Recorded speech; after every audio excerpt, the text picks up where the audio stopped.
I'm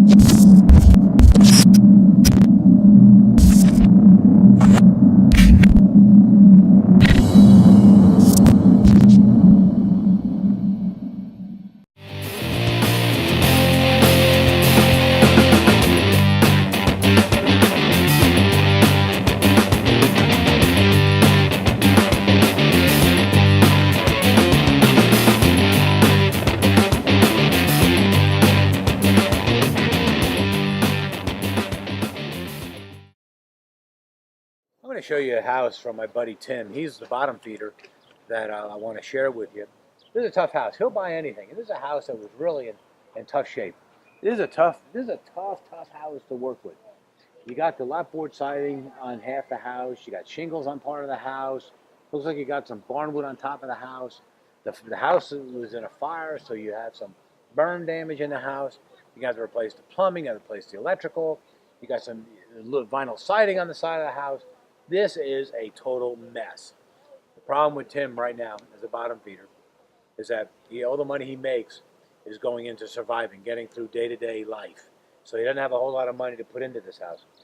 When you do a house like this, you've got to have a way to get a little bit of money, either by making it yourself, working deals, borrowing it from a hard money lender, borrowing it from a friend. You need a couple $1,000s to kind of get the ball rolling. He's worked out his problems with the city. He's worked out the problems with the city, with the building inspector and the code enforcement people, but he hasn't made any progress in several months. He barely can keep up with the grass on this house.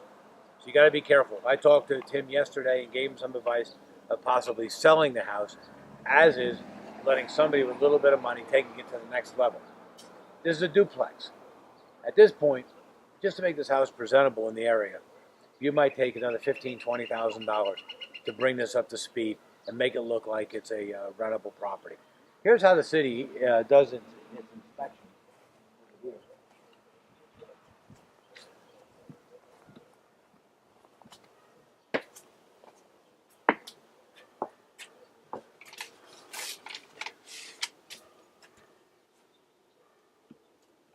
This notice here, 1502 Chapman, is by Kim Asbury, Code Compliant Inspector.